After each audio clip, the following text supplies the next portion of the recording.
Jai Jagannath, thanks for your participation. We are still studying Bhagavad Gita, chapter 2, from verse 49, probably to the end of the chapter. Any question before we start? No preliminary questions. So, at any time, our conversations are pretty informal. So, anytime you please stop me if there is anything to elaborate. Okay, so verse 49. Tell. You're saying something? No. Yeah, I said sure. Yeah, if anything, we can. Okay, excellent. Yeah. Therefore, 49. Therefore, Dhananjaya, keep away from all bad activities by engaging in Buddhi Yoga. Always take shelter in this intelligence. Those who work because they are interested in the fruits of the action are pitiable. So, there are a few verses, this is one, that clearly express the fact that one cannot be engaged in bhakti yoga and still continue to commit the worst actions. Like there is this verse that some people exploit to justify their bad activities. The famous Apichet Suduracharo Bhajate Mamananya Bhak Sadhureva Samantavya Samyak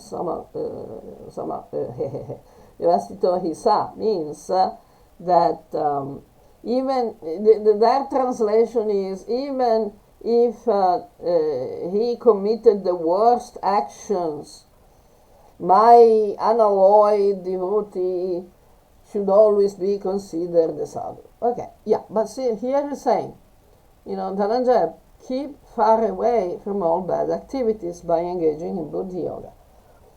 And another famous verse is Yetvanta Gatam Papam.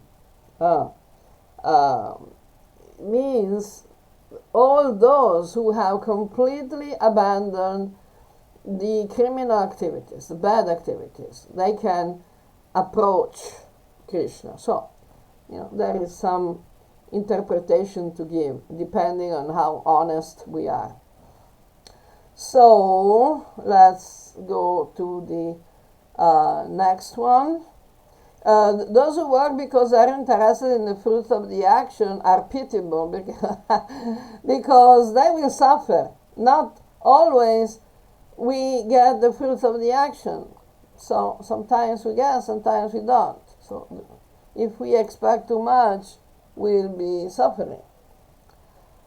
Verse 50. Through Buddhi Yoga, one can become... Hey, can we elaborate on Buddhi Yoga also? Yes, of course. Buddhi means intelligence, and enlightenment, understanding.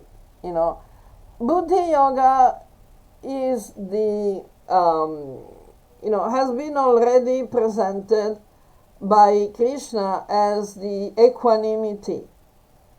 The samatva means when we are detached from ahankara mamatva, we are balanced because matras parsastu kontayasitosna sukadukadaha agama paina nityastam titikshosva bharata. We need to become tolerant and detached from sukha dukkha. So this is intelligence. It's just even simply on the basis of logic and common sense, we should understand that it is better to be detached from the result of one's work. This is what sometimes is called being philosophical about things, because sometimes things work out, sometimes they don't. we don't have complete control on the results of our actions. So this is also explained in Gita. Karmani eva adhikaraste ma phalesu kadachana. Means we have the right, the adhikar, to perform our duty, to perform our actions, to choose our actions. Sometimes even, if we are mistaken, there will be wrong actions. But, we are free to learn even through the wrong choices. So we have the right, the adhikar, to perform our duty. Whatever result is there, because we don't have the right to the results. That doesn't mean that we should not put all the proper effort in our action. When Krishna is telling Arjuna, engage in this dharma yuddha, whether you will win or lose is not the point. The point is you're doing your duty in the best possible way. Still, Krishna tells Arjuna, if you win, you will enjoy the kingdom. If you lose and you're killed, you go to Svarga. So both enjoying the kingdom and Svarga are good results, of the action, because, they are both desirable things. But it doesn't depend totally on us. We can put the effort, we can put the intelligence, the goodwill, resources. We can really focus in performing our duties in the best possible way. But we are not in control of the results, because there are so many other factors. And the purpose of the action is not to get a result.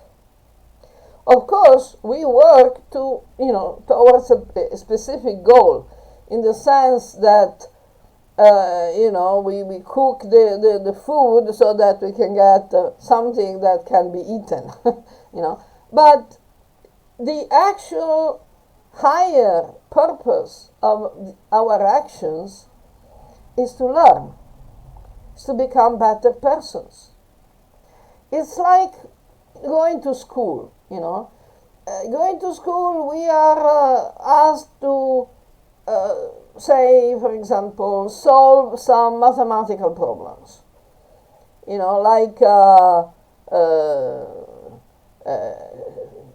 Let's get some names of as we find in the books, school books. Like, for example, Anil has 10 mangoes. Then he meets Mira, and he gives 5 mangoes to Mira. How many mangoes will Anil have? So, actually, it's not important how many mangoes Anil has, because there is no Anil. It could be anybody else with any other name. He could have 3 mangoes and gives 1. How is he going to eat 5 mangoes all by himself? These are all irrelevant things.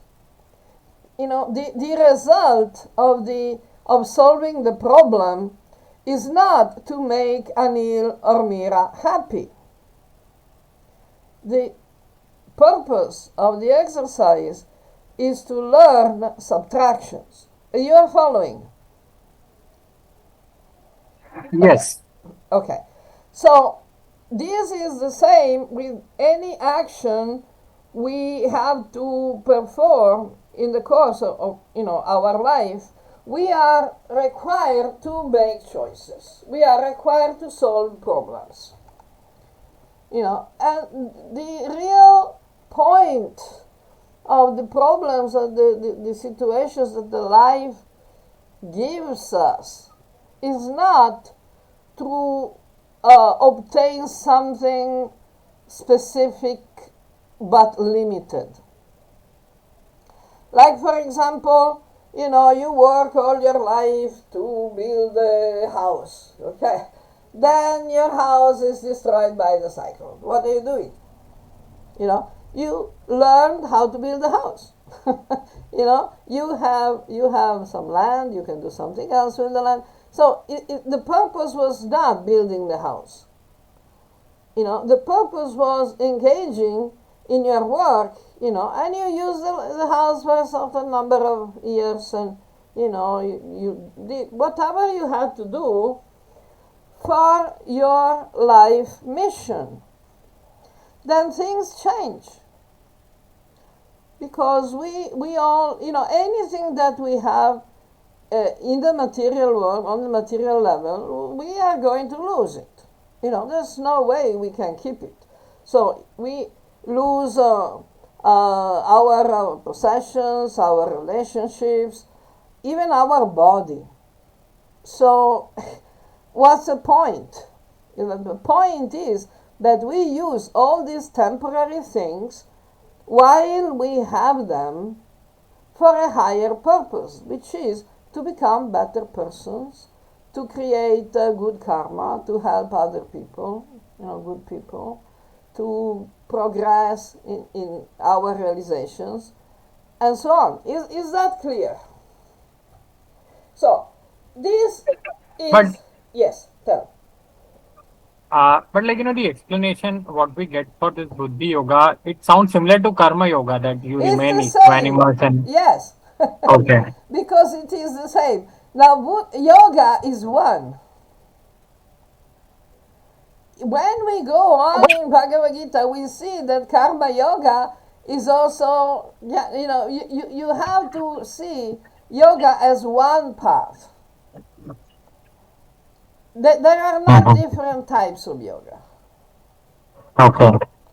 Like the Arjuna Vishada Yoga is the beginning that, in which we look at life, we see that we are not happy. There is some problem. This is Arjuna Vishada Yoga. It's Arjuna that is realizing that he is in a difficult situation. What should I do? Should I stay or should I go? Should I fight or should I give up? And he's telling Krishna why he's thinking like that. Then we have the Sankhya Yoga, but what is the Sankhya Yoga? This chapter is talking about the Sankhya Yoga, entitled to Sankhya Yoga. So what is the Buddhi Yoga about? Buddhi Yoga is Sankhya Yoga in the sense that, our intelligence can make us understand that there is a difference between the body and the Atman. Buddha means intelligence.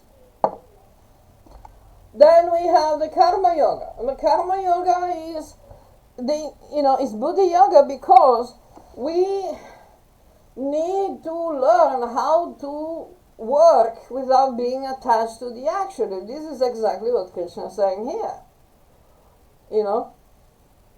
So Karma Yoga, Buddhi Yoga are the same. Then we have Jnana Yoga. Jnana Yoga is again telling us that we are not the body and we have to work out of duty and we have to do our best, knowing what is the purpose of life and what is the purpose of action, which is again, it is Sankhya Yoga and Karma Yoga and Buddhi Yoga. Then we go to Vijnana Yoga, then we go, and every chapter has a different title, different name of yoga, but they're not different yogas. They're different names for the same yoga. Is that clear? Yeah. In fact, when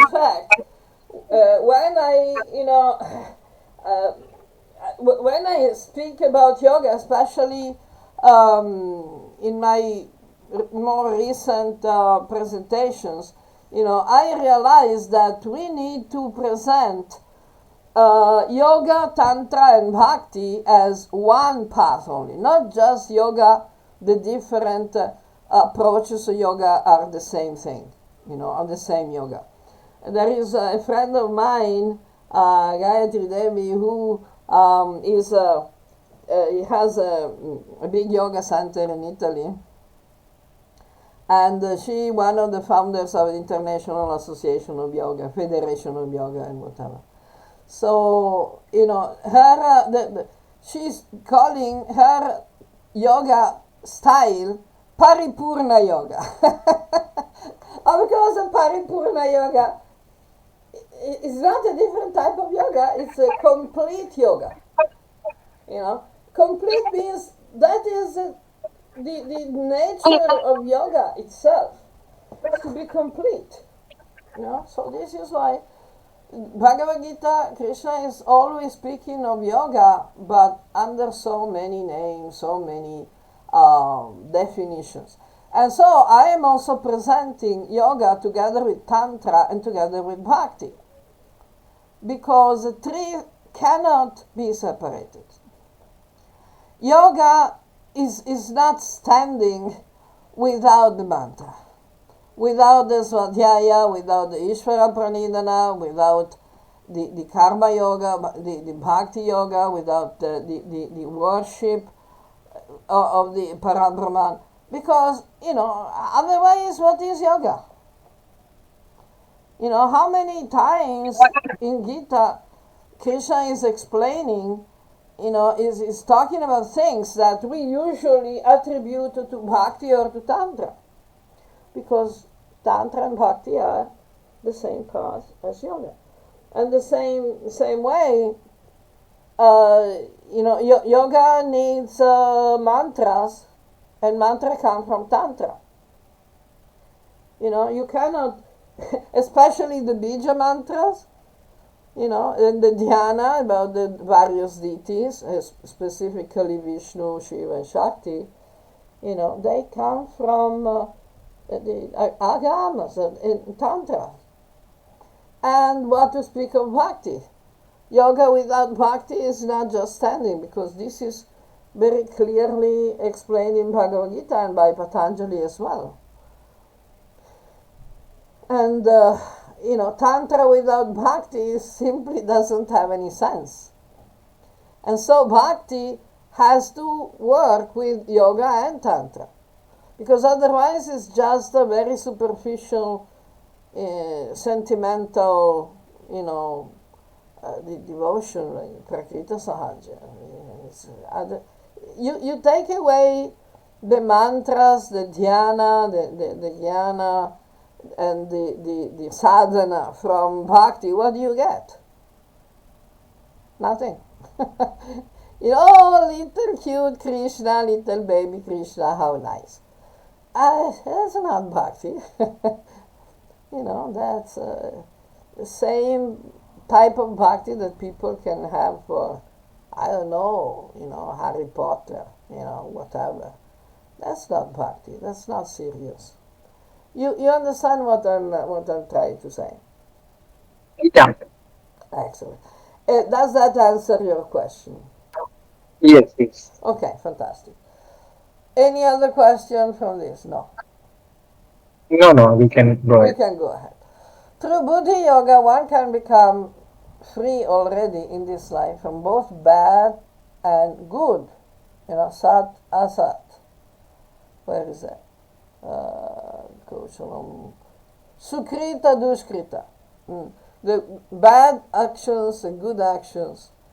Therefore, you should engage in yoga, which is the best way to deal with actions. See, we're talking about karma. Buddhi Yoga is the intelligence, the understanding, the same jnana that Krishna will say later on, that only knowledge, jnana, the fire of knowledge, can burn all the past karma to ashes. How?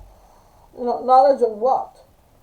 Not knowledge of the how to make a spaceship. The knowledge that Krishna is talking about is the understanding, the knowledge of the Atma, the Atma Vidya. So if we actually know what is Atman, what is Brahman, and we apply this knowledge, immediately all the bad karma will be, burned to ashes. Because we understand we are not the bhakta, the beneficiary of the action. You understand? So we allow the karmic seeds and fruits to go on, but we don't pick them up. So the good and bad reaction, good and bad karma, bad and good karma, are going to affect only the body and mind, and less because we don't make any more karma. So it's like when we disconnect a fan, it will continue to turn a little bit, but then it will stop because we are not putting ahankara mamatra into it, so we are not connected anymore. Okay, so the next 51. The wise people give up the fruit born from their actions by engaging in this Buddhi Yoga, and thus become free from the bondage of rebirth, attaining a position that is free from all sufferings. So this doesn't mean that we have to reject the things that come to us. We take only what is necessary, what is useful for our service, and just don't pick up the rest. Let things go where they want to go. They're not our concern. Is that clear? Yes. Excellent. This is the yoga of intelligence. Okay. 52. When this intelligence, wisdom, Buddhi, okay, Buddhi Vyatitarishati. Okay, then this intelligence will lead you out of the dense swamp of illusion. You will come to a point where you will be indifferent to whatever has been heard or will remain to be heard. So, the yadate mohakalilam buddhir vyatitarishati tadagantasi nirvedam shrotavyasya shrutasya cha. This doesn't mean that we don't use intelligence anymore. But we are indifferent in the sense that people tell us something, and just like for the result of our previous activities, we can choose what we want to use, what is useful and beneficial for our service, for our progress, and leave the rest. We are indifferent, not that because we reject it, but because we are not attached. It's not our problem. Okay. This nirvedam means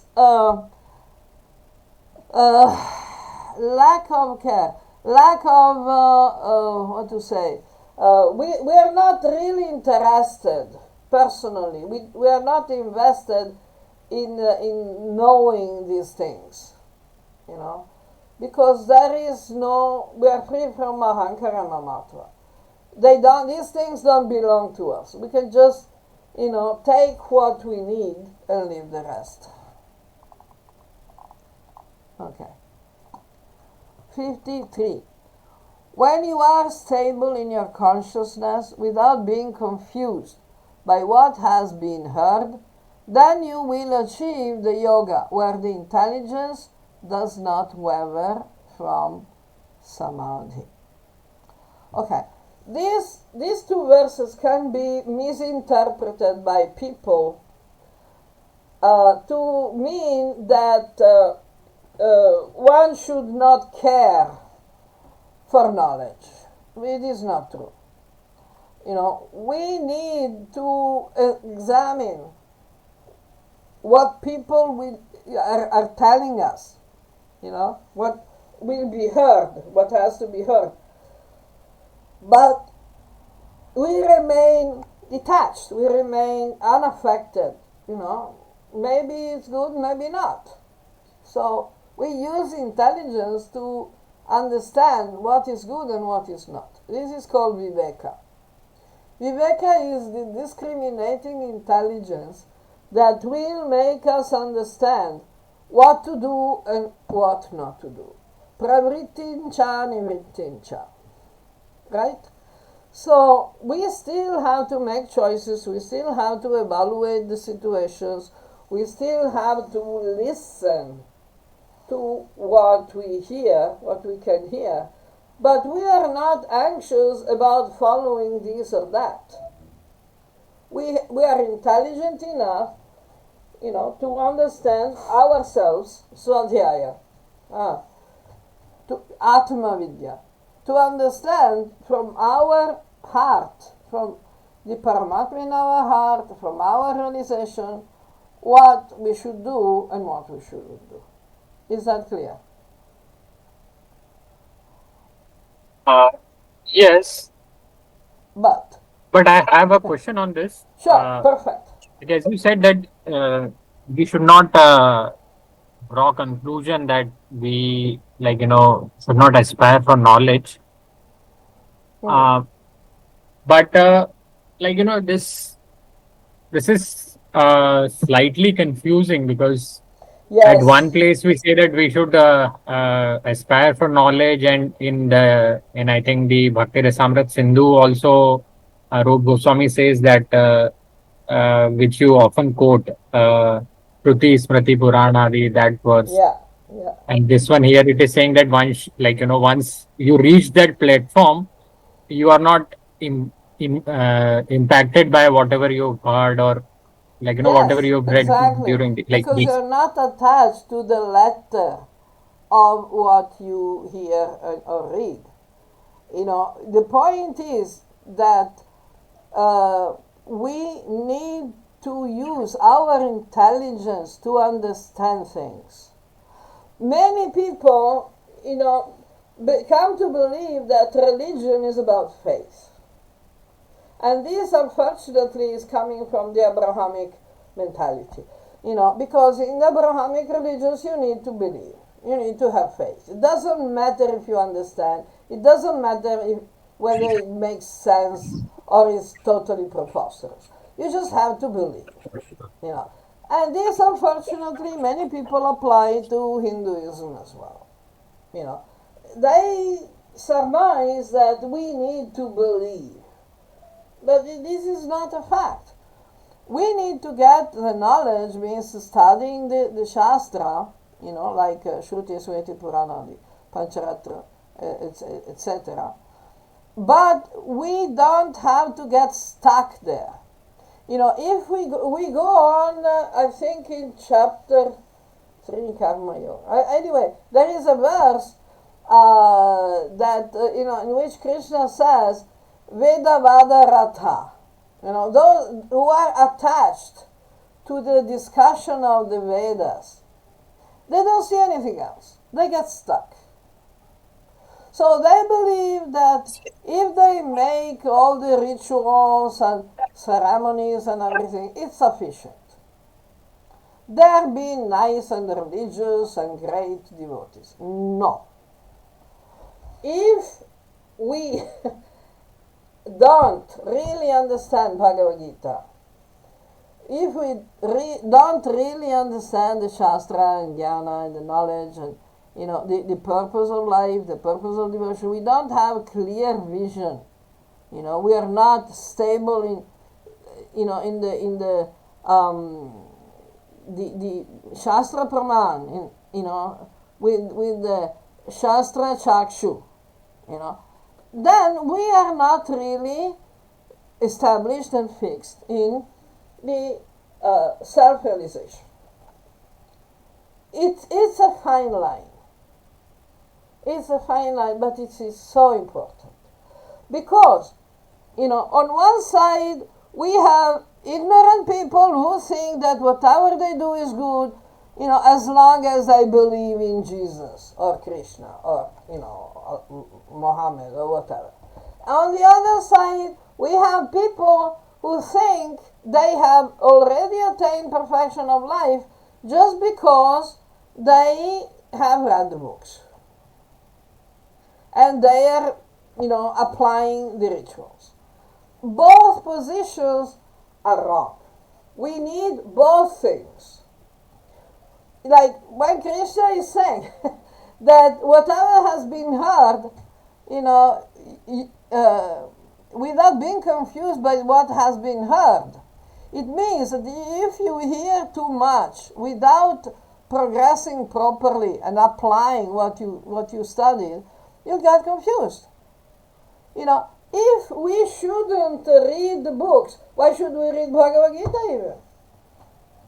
If we should not bother to listen, to hear, why should we hear Bhagavad Gita even? You understand? Krishna is not stupid. Krishna is not contradicting himself. Here in these two verses, Krishna is saying, when you actually have realized the reality after your theoretical knowledge, then you already know, you already have the experience. Let's make a very practical and very popular example. You can read a lot about honey, okay? You can read as much as you want, but the preliminary reading needs to be complemented, needs to lead you, to take you to the moment in which you actually have a jar of honey and you open the lid and you put a spoon in the jar and you take the honey out with the spoon and you actually put it in your mouth. After you have tasted the honey, you will not be confused by people saying, oh, the honey is not too sweet, and other people say, oh, honey is very sweet. You will not be confused because you have experienced what is the honey, and you have verified the validity of your previous information, your previous knowledge. Is this clear? Yeah. This is intelligence. I don't know if Buddhi can be translated into common sense, but it should be. Buddhi yoga means it's a yoga of common sense. So when we see something that is not intelligent, we should try to understand why it doesn't look intelligent. Maybe it's us, we don't have sufficient understanding, but maybe it's really something stupid. So, we have this blessing of intelligence, that can be improved by exercise like any other thing, our body can be improved by exercise. So like our mind or our intelligence can be improved by exercise. And we should use it. This is what is the meaning. This is the meaning of Buddhi yoga. The yoga of intelligence. We need to the Buddhi yoga marker. Okay. So anything else to elaborate on this? No. Okay. Let's move on. 54. Arjuna said, okay, Shiva, a person who is firmly established in the consciousness of meditation is said to be in samadhi. How does he speak and what does he say? How does he move and how does he stay? This is very interesting. Many people think that samadhi means sitting down and dying, or never moving, just, like some Buddhist monks do, No, samadhi means constant consciousness, constant awareness. Simple, much simpler than people think. So Arjuna Vacha, Sthita Pragyasya Kabhasha Samadhistasya Keshava Sthitadhi Kim Prabhasheta Kim Asita Vrajeta Kim. Sthita Pragya. This is the definition of a person who is firmly established in the consciousness. Pragyasya. What is, and speaking is the most important thing, because there is a famous saying, that you can tell an intelligent person from a fool when they open their mouth, because that's interesting, because you cannot judge who is intelligent, who's realized, or anything from observing the external physical body. It's not possible. It's not possible. It's not that you can tell that one is a guru because he has long flowing hair or beard, or is walking around so elegantly and dressing like a real sadhu, or wearing a turban and whatever. No, that has nothing to do with the actual value of the person. You need to hear them talk and see what they're saying. Okay. How does he move and how does he stay? Why? What is the meaning of moving? Asita vrajeta means why people go here and there. For what purpose? If people go here and there to, raise awareness against pollution, to protect the earth, protect the soil, by, organizing a big rally to, in bikes and vehicles for every day going around just to show that we're going around. How is that? How is that protecting the earth? This guy is a tourist. He wants to go around the world and see the world. He's not protecting the earth. He's not saving the soil. So this is an example. We need to see what people say and why people go around. This is interesting. Okay. And verse 55. The Lord said, O Partha, when someone gives up all the desires that flow into the mind and remains satisfied in the Atman, he is said to be firmly situated in the correct understanding. Prajahati yadya kaman sarvan partam manogatam. Atmanyeva atmana tushta. Sthita pragya stardochate. This is the Sthita pragya, someone who has realized that he is not the body or the mind.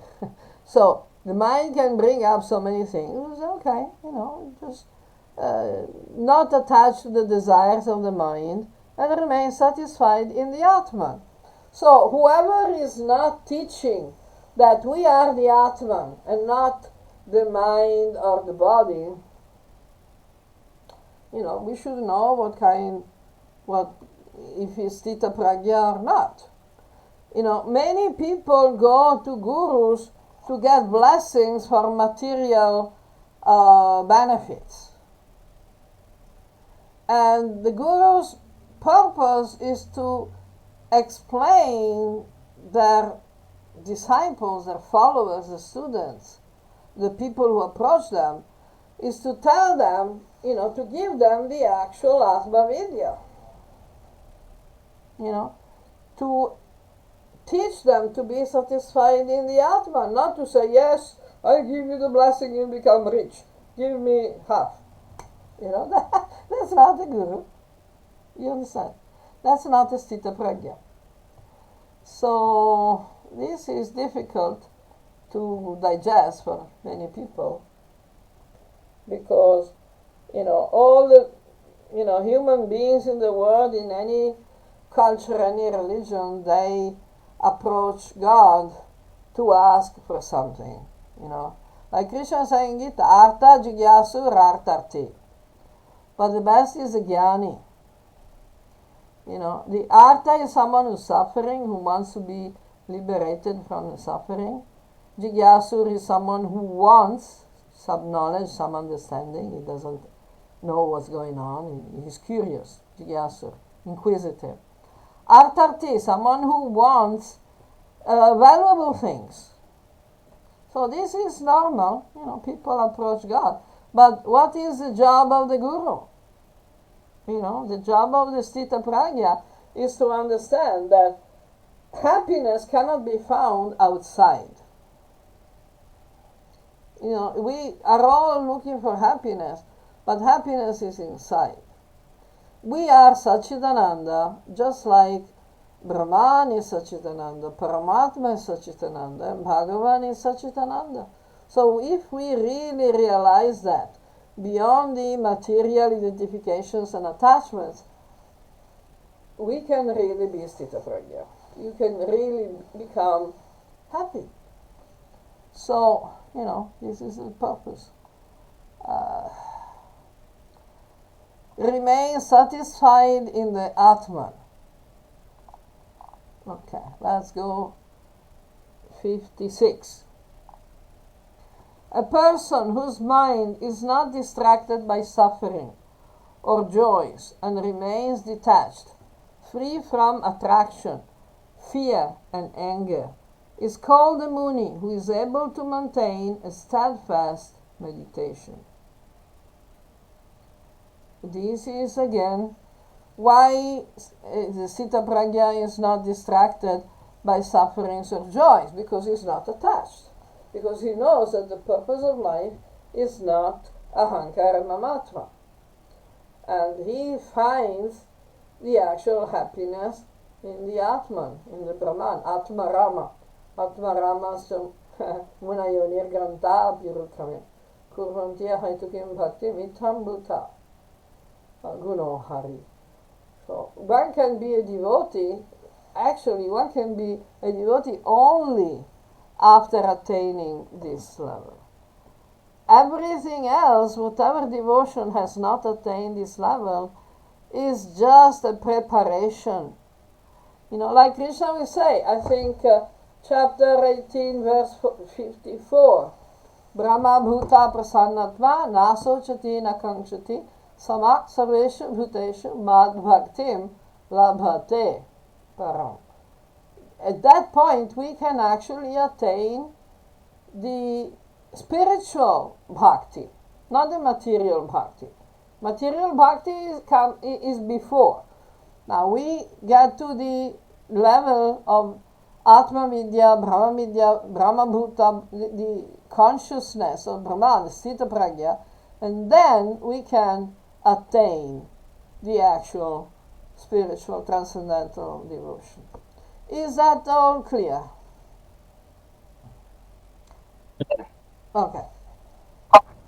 How all the teachings of Gita are actually, very much showing the same, the same facts. Okay. Again, a person who is detached from all situations and places, who does not become elated in favorable circumstances or spiteful in unfavorable circumstances, is firmly situated in wisdom. Sthita Prajna, Prajna Pratisthita. This is detachment. This is not attachment to the results of the action.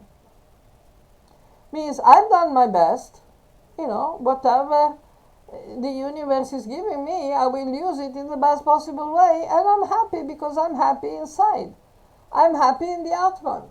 I don't need to obtain any particular result or success. I'm just doing my best, and the rest is not a problem. Will it come, will not come? Whatever situation or place or object or opportunity comes, we use it. We remain detached, we use it, but we use it. We don't identify with it. So we don't become elated or spiteful. It means that we keep our mind steady.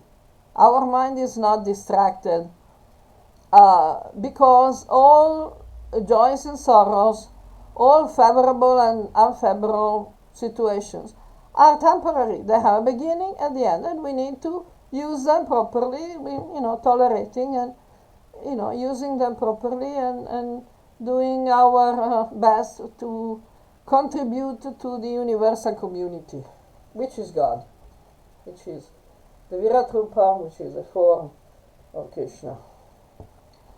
Okay. Yeah, sarvatra. Yeah, sarvatra. Anywhere. Anabhisneha, without attraction, without attachment. Anabhisneha. Sarvatra, everywhere. So you can be in India, you can be in America, you can be anywhere. No problem. Yes. Tat prapya. Subha subham. Favorable and unfavorable. Auspicious and inauspicious. Okay. No problem. Nabhinandanti. Nadveshti. Tasya pragyat pratishtita. And we go to 58.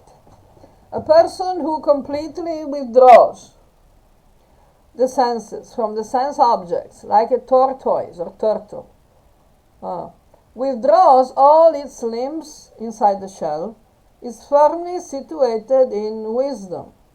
This is the description of pratyahara.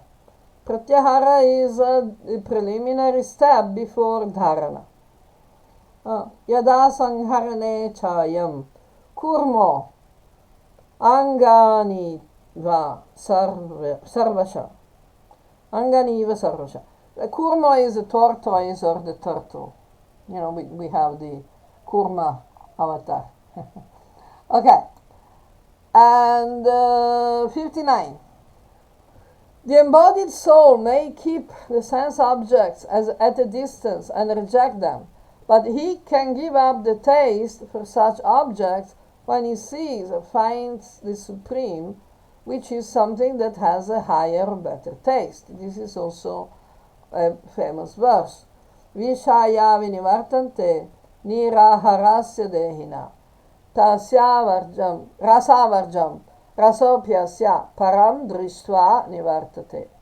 Rasavarjam rasopyasya.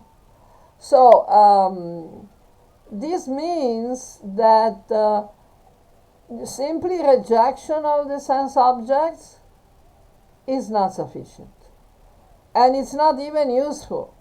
It doesn't help. We just have to withdraw the attachment to the sense object. We don't have to withdraw from the sense object because our body and mind cannot continue to exist healthily without any form of sense enjoyment. The senses, both the external senses and internal senses, are constantly active. And this is why in the Bhakti Rasamrita, in the Nardama Charatra, I think, is saying, Rishikesha, Rishikena Sevanam Bhakti Ruchate. Bhakti is to use, to engage, to employ our senses in the service of God, in the service of the Rishikesh, the Lord of the senses, who is also the Lord of the Rishis in another writing, form. So we need to keep the sense object at a distance, rejecting the attachment, not to reject the sense objects. Okay. Shall we go on? Can we finish the chapter? Maybe, maybe not. Let's see. I still, Um, lots of verses. yeah, we can stop here maybe. We can stop here. Okay, so we continue next time from verse 59. Thank you, Jai Jagannath, Jai Radhe. We Thank see you you. next time.